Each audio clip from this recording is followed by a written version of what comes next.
This is Fowl Players Radio, your podcast for arts, entertainment, and pop culture. Welcome. My name is Michael Spedden, your host. Every episode features fun, fascinating stories about people in the performing arts, actors, authors, dancers, writers, musicians, athletes, you name it. Folks who are center stage, backstage, on camera, or behind the scenes. Sit back and listen. Let's have some fun. Fowl Players Radio is a proud production of the Fowl Players Group and the official podcast of the Fowl Players of Perryville. Hi, this is Paul Castiglia, and you're listening to Fowl Players Radio, the one-stop shop for all your pop culture needs.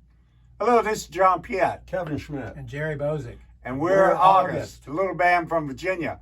You can hear our story, other stories from the legendary Baltimore, D.C. music scene, and much, much more with Michael Spedden on Fowl Players Radio. You can find it at www.fowlplayersradio.com, on YouTube, and wherever you find podcasts online.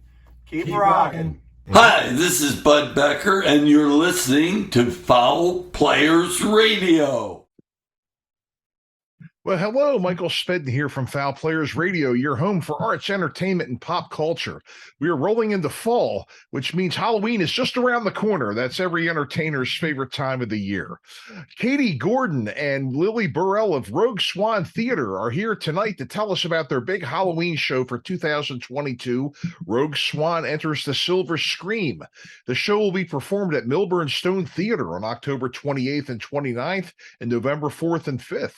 For tickets and more information, www.rogueswantheaterco.com.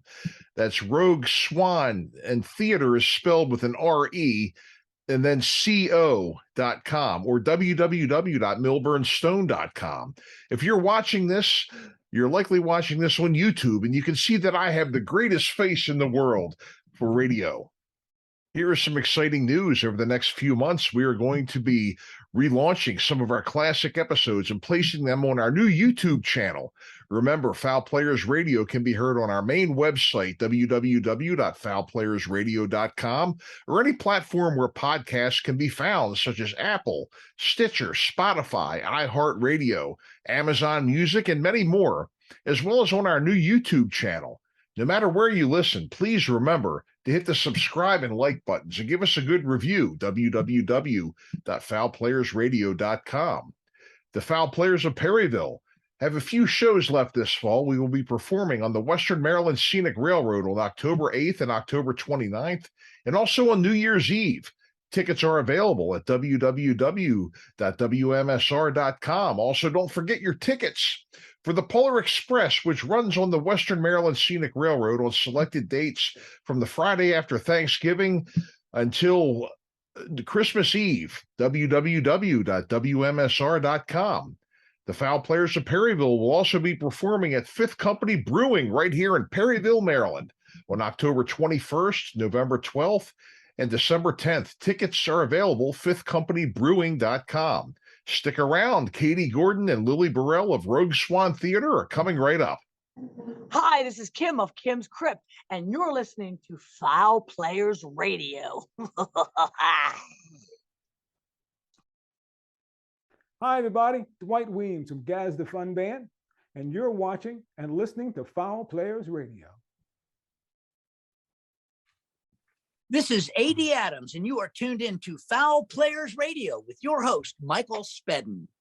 Yeah, hi, this is David Simmons from DC Star, and I am just encouraging all of you to tune in to Michael Spedden's show on Fowl Players Radio and love the rock and roll of the past and the art of the future.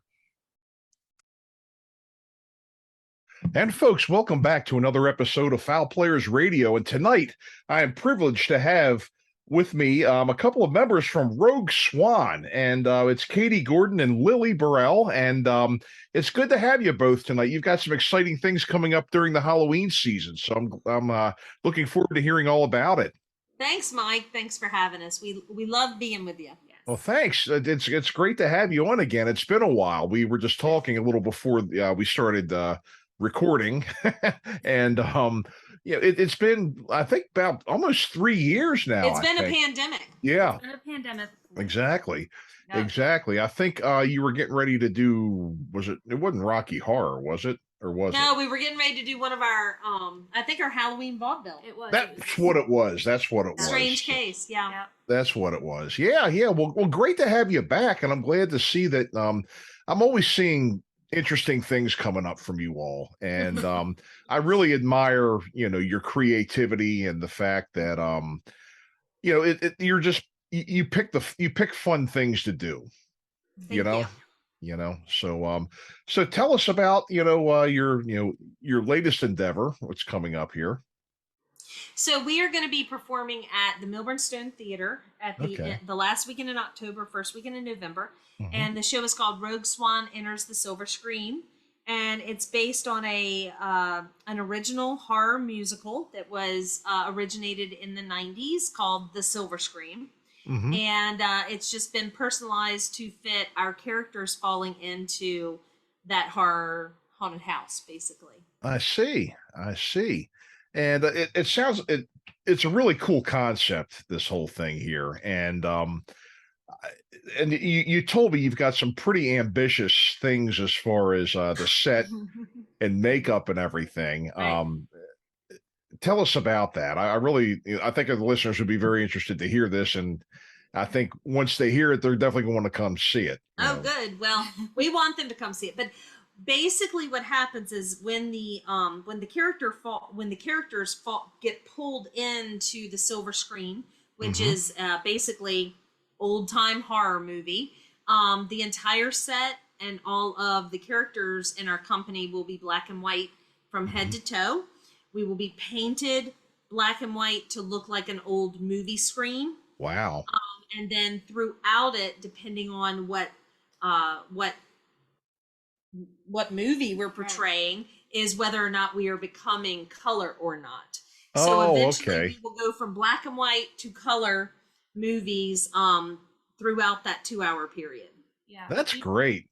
That's great. And I love, and I've had a number of people come on. I think the last time we had you on as guests, not only were we talking about your upcoming show, but we also talked about favorite horror movies. And so there are so many genres and so many eras of horror. I think this would be just great to see that, because, we started off, of course, with the silent films and then the Universal films with the monsters. Right. Yeah. And then things just kind of moved on from there. And then there's so many genres, we move into the 50s, which were probably a little more sci-fi oriented. The 60s, which kind of got into, in the 70s, which got into the more of the disaster and the animals going wild movies. And there's then just the so much. slashers. Of course, the slashers. The slashers and the psychologically disturbed people. Of course, we've got to have that there. So, but so many genres. All of those are represented. All of those are represented. Well, I'm sure we've missed one or two, but really, this is a love letter to the horror films that started a genre. So even if we've missed a couple of them, definitely the icons, particularly of black and white, because they were so influential in the rest of horror stream moving forward. The show starts with Nosferatu. Oh, hey, Nosferatu, of course.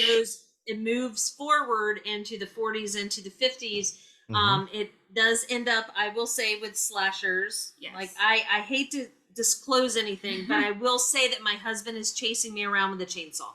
All I'm saying. So we do cap it at the 80s, because we could go on forever, clearly, but we do have to have a beginning and end. So our ending is definitely in that 80s slasher era that is so iconic to horror now. Oh, great. Yeah, that is just that's wonderful. That's wonderful. And I mean that's I think the crowd is really in for a great show. Well, I think what also makes this really different is Silver Scream itself has been performed up and down the East Coast. It's been performed down home. Me and my brother originally from Mississippi, right over the line from New Orleans. So it's still performed down there.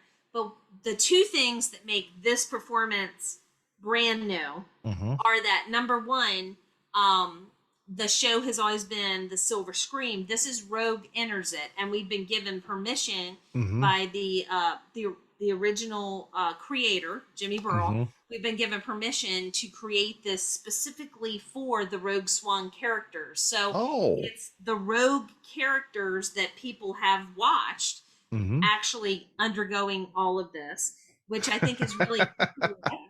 But then the other thing that makes this really stand above and beyond, out from the other performances of Silver Scream, is I have choreographed Silver Scream sound so old, for 25 years. I have performed Silver Scream, and I have choreographed it again and again and again and again and again. But it's always been to a pre-recorded track that was created. Rogue Swan has taken on the endeavor of bringing our 15-piece band onto the stage and creating it live. So this is the first time in 25 years in the history of Silver Scream that this will be a live musical production of Silver Scream. Yep. Wonderful! Wow. And there was no sheet music. There was no sheet music. It was created by Rogue. Nice, nice. And figured it out with, of course, appropriate permissions. And that has been absolutely thrilling, going to the band rehearsals and hearing tracks that I have heard my entire life become live in front of me. It's kind of a beautiful moment, and we are so excited that we get to do that. Wow. I mean, everything you're telling me just sounds better and better about this here. And 15-piece band, and no sheet music. That's wonderful. That's how we all learn playing in bands. You sit down, and we used to sit down and wear the hell out of our cassette tapes, playing songs back and forth and trying to figure them out that way. And that's how it was done. That's how it was done, and I love that. I love that. Yeah. And it's going to be at Milburn Stone, you say, correct? Correct. Well, that's a good venue. That's a good auditorium right there. It's beautiful, and it's exactly what we needed. It's very, it is a very specific space to have 15 to 17 dancers, an entire black and white castle, and a 15-piece band all on the physical same stage. We don't put the band in the pit in Rogue. The band is on stage with us for interactions. So therefore we have to be able to physically be able to do pretty intensive choreography, and then also have a two-story castle and a band. Yeah, so we are grateful. Milburn Stone fit the bill. We had to go with the space that would allow us to do the show. Yeah, and we needed the layer. Right. So the height of it is actually the biggest gift. Because we needed a double set. Yeah. It is. Oh, it is a very high stage. You're right about that. Yes. And it does sound like, from what you're telling me, that is a good venue to fit what you're trying to do there.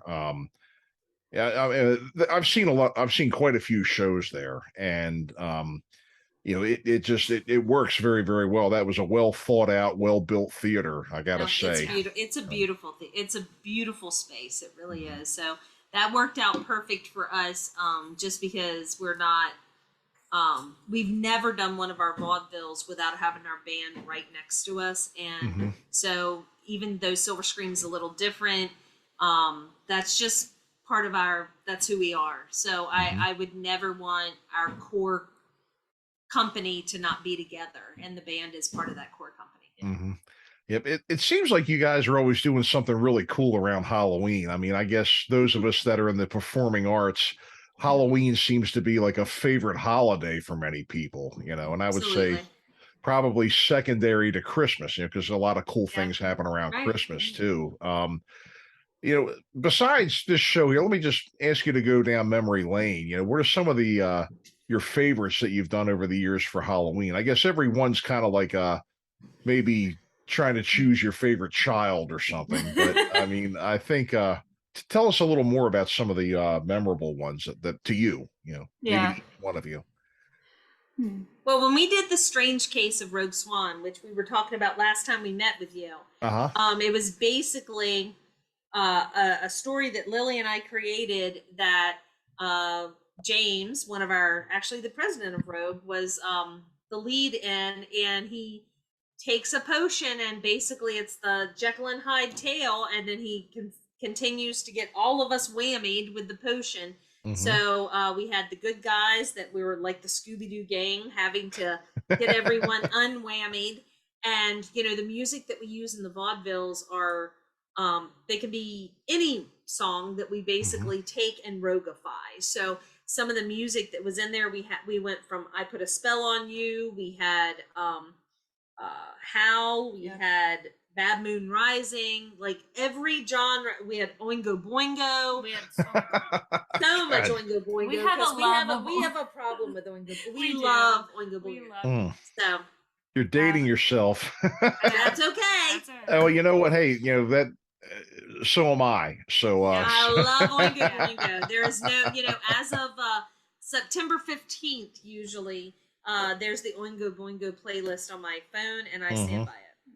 Yep. You know, they were in Back to School with Rodney Dangerfield.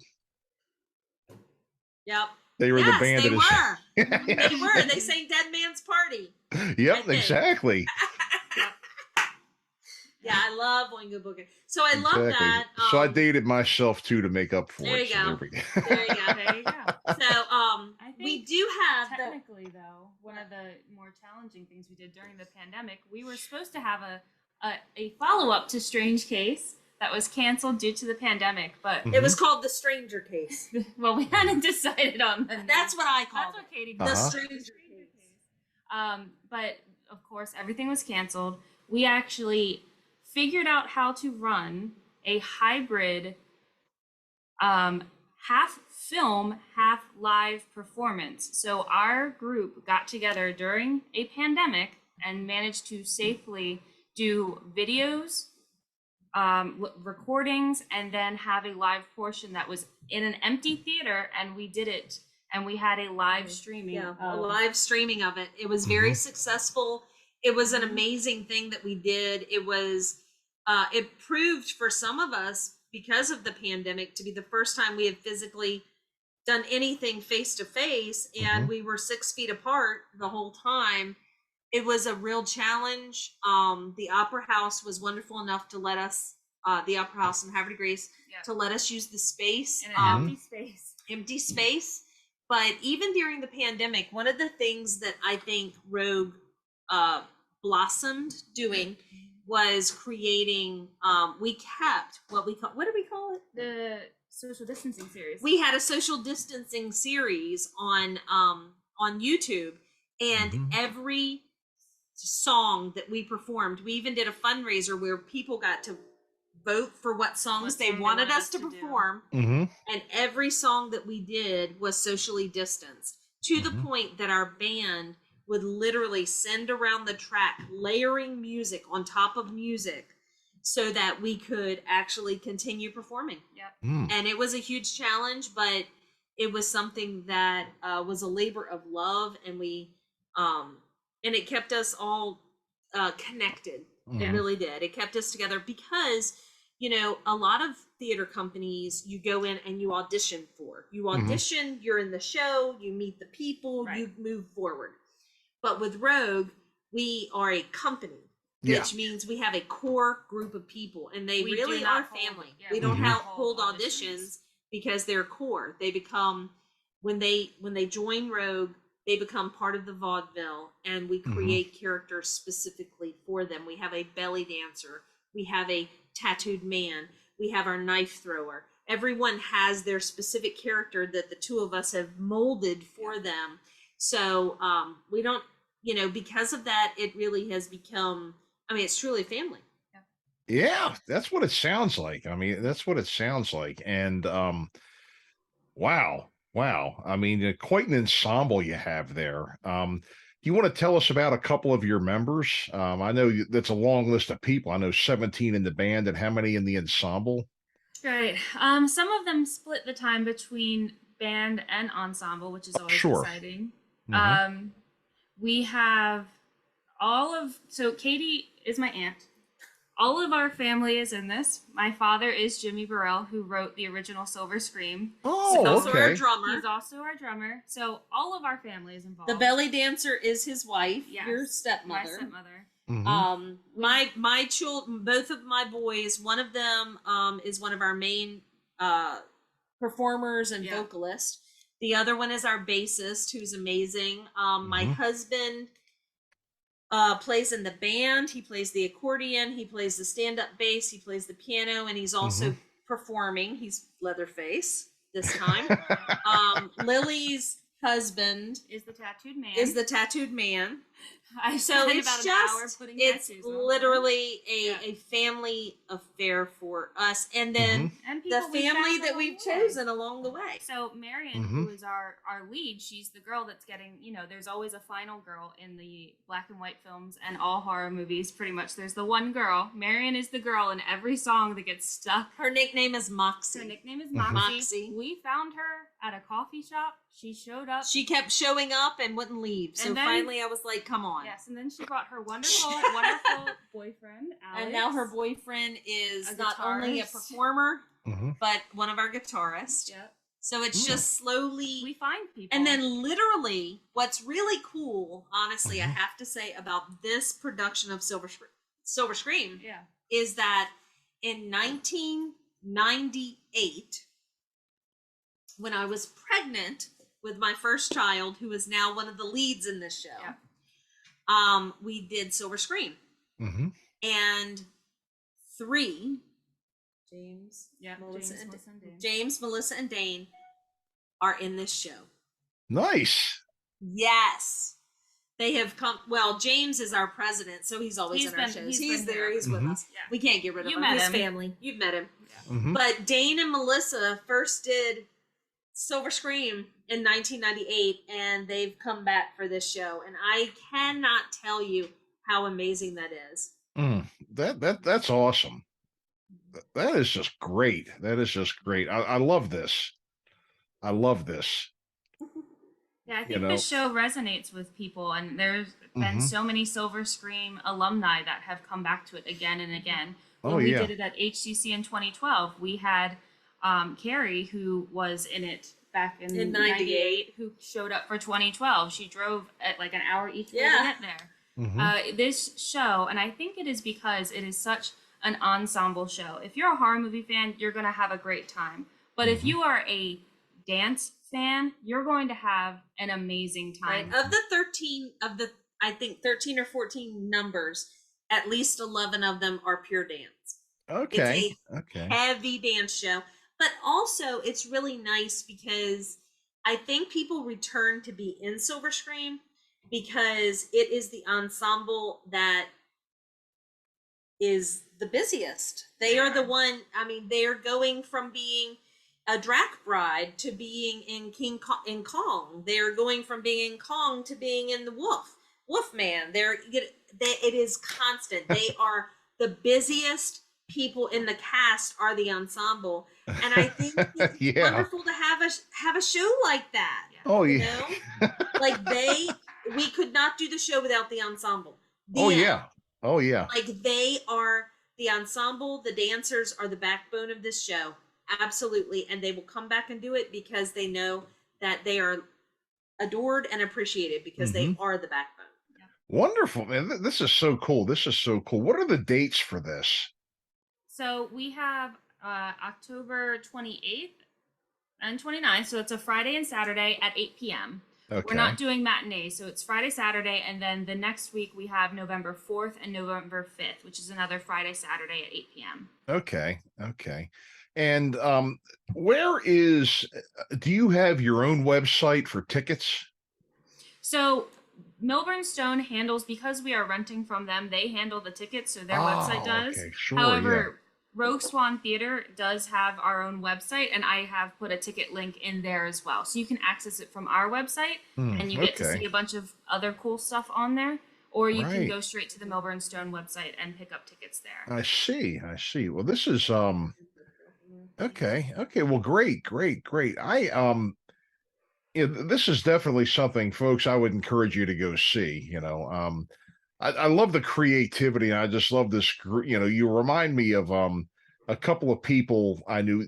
There were a few people who back in my hair band days, dating myself again, there were a couple of bands around where they actually had not only the band, but they also had like members of the band who would build the props, and they were part of the show. I mean, they were not necessarily musicians, but they were in the band because they were building all these wonderful things and putting together all these wonderful stage shows and everything. I mean, the early 90s was kind of a response to the bigness, you know, Kiss from the 70s and Alice Cooper throughout.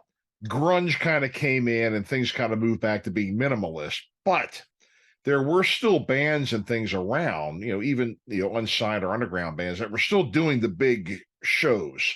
Right. Yeah, maybe not quite in terms of the size of the stage, but the things that were in the show and everything. And from you telling me, you know, how you've got this big, you know, not only your own literal family, but a family ensemble, and you're all contributing all these wonderful things to the productions here. You're taking my mind back to those days and those people. And this is really cool. This is really, really cool. I'd love to see this. I would definitely love to see this myself, how about, so you've got that coming up here, and, for Halloween season. Now, let me ask you this here, as I know, Rogue Swan does not end at the end of Halloween. I know that you're going to have your next project. Have you started planning something for beyond Halloween? Yes. Katie and I are always planning. Right. So I do want to say, Mike, that we are having October 15th in the evening in Haverty Grace, an amazing Halloween pub crawl. Yes. A pub crawl for the recently deceased, as it were. Deceased. In Haverty Grace. And it's a fundraiser for us. Yep. McGregor's has helped us in creating it. So you can also find information about that on our website. I see. Because tickets are already selling for that. Okay. And there's I think 5 or 6 pubs at least that people go to. It will be a nice hall. It'll be a nice hall. Everyone's dressing up. And it's going to be, each group is going to be led by different characters from our show. Different performers. Yeah. Wonderful. So we've got that. I'm sure you're aware there's a Winter Celtic Festival coming up. Yes, so we are performing there on the Saturday day. Sorry, it's a weekend now, but we are in the Saturday at the Star Center. Oh, right. In Haverty Grace. And then we have already started plans for June vaudeville.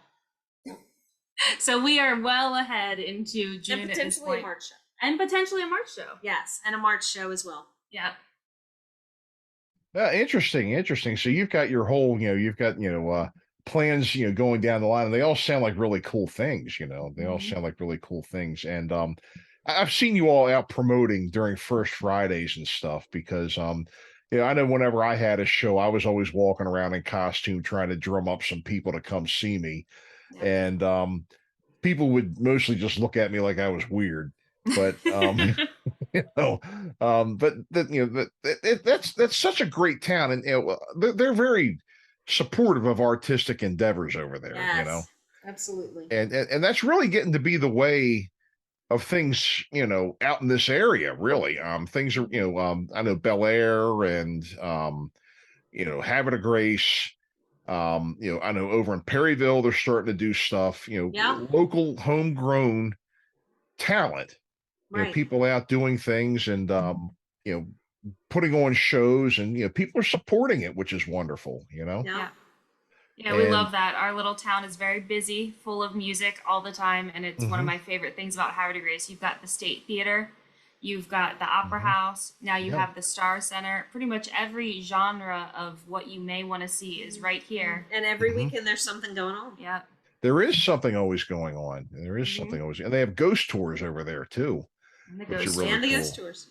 Yeah. Yep. That's really cool too. I mean, such a cool town. And I got it. And the thing is, it really seems like, not only are the organizations really stepping forward, but it seems like they've really got the support of the mayor and, the powers that be over there. Oh yeah, I agree. To really help these things going. And that's really, it's really, it just goes to show you how, the arts and entertainment and things like that can really help with a town's renaissance.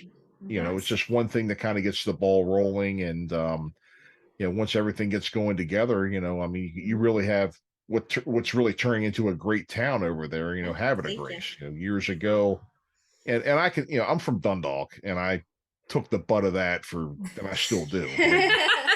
Okay. But the thing is that, people years ago, when I was a cable TV guy, 25, over 30 years ago, dating myself again here, people used to call it have a disgrace, but now it's beautiful. It's beautiful. It's amazing. I live in the historic area of Havre de Grace, and it's absolutely, it's wonderful. I park my car and walk everywhere.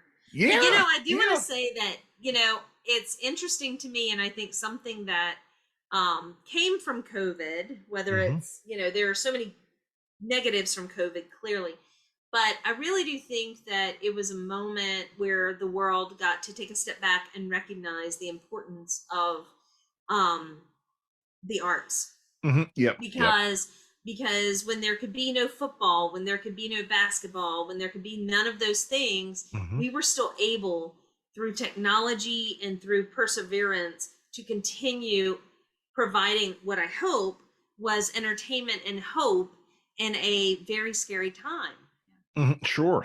And it was, Broadway that stepped up and started putting videos on, and everyone started stepping up and really just like we were providing at least one video every 3 weeks or something, working our butts off, literally in a backyard, separated because we were trying to stay safe, but to do it so that people still had something to hold on to, because no one knew what was going on. And so I think that the outcome of that is that people really have the opportunity now to recognize, and this is the moment for people to recognize just how our world turns because of the talents and art that is out there. Yeah, absolutely.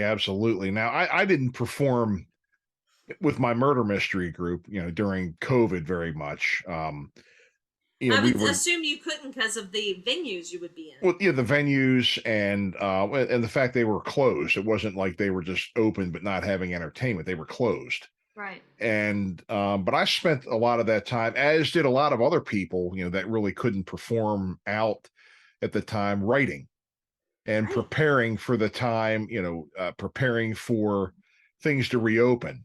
So you spent time going back to the drawing board, building and fixing those props that have been like, yep, I got to get to fix that sometime. I got to go do that sometime. I've had this idea in my head.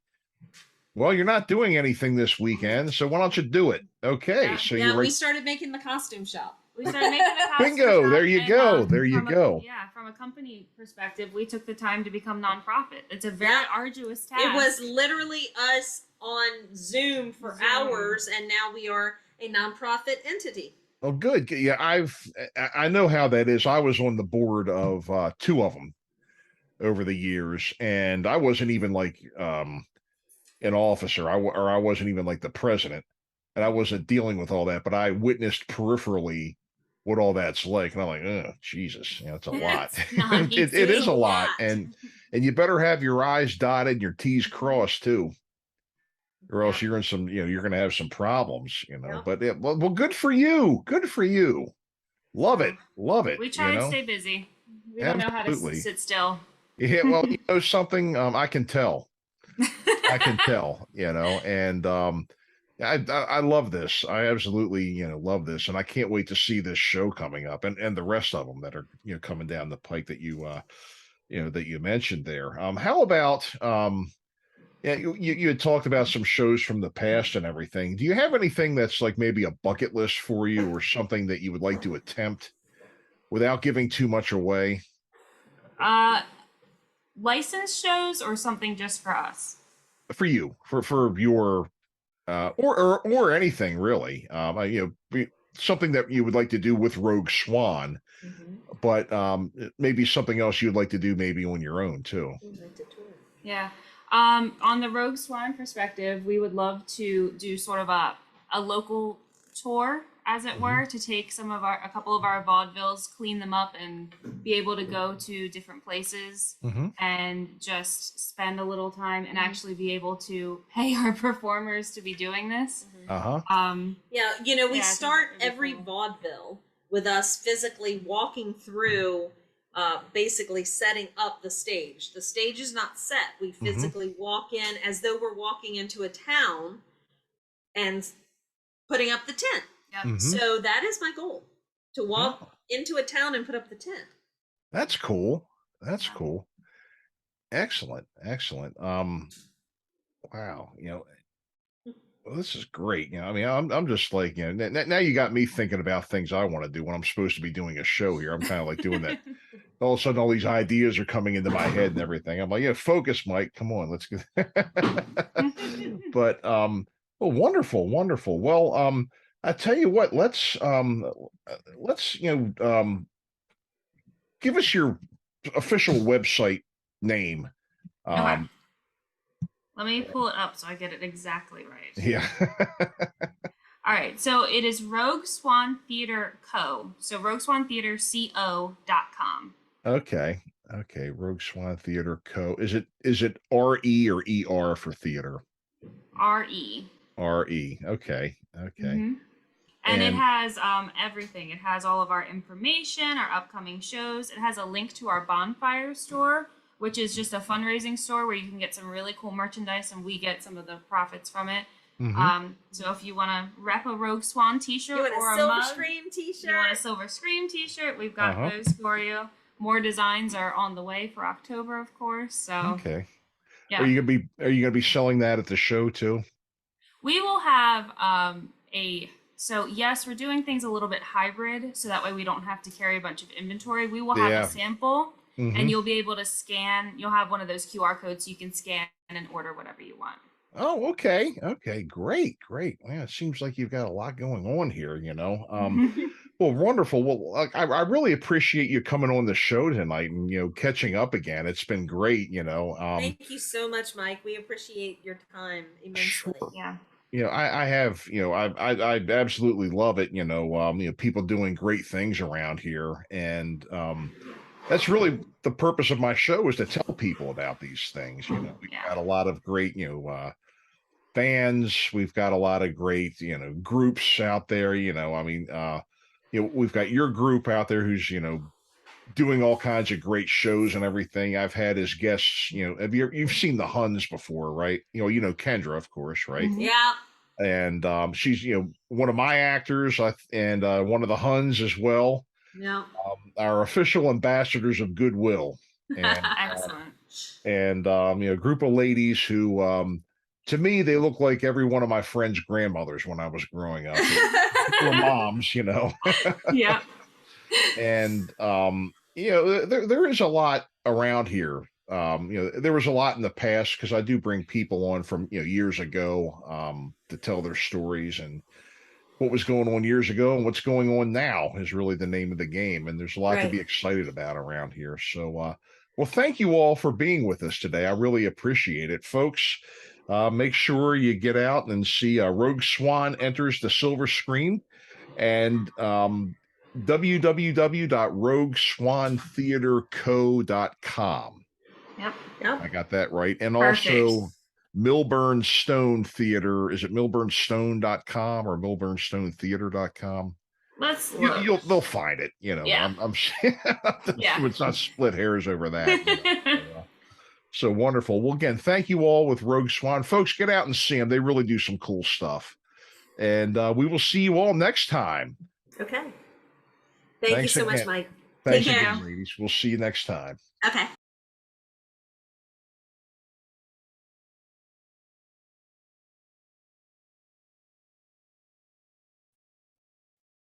And folks, thank you for tuning in again tonight to Fowl Players Radio. We had Katie Gordon and Lilli Burril of Rogue Swan Theater on. This is going to be a great show. Rogue Swan Enters the Silver Scream. It's going to be at Milburn Stone Theater. October 28th and 29th, and November 4th and 5th.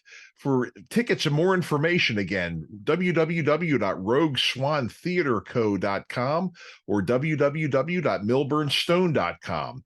Definitely go and check them out. And we will see you next time on Fowl Players Radio, www.fowlplayersradio.com.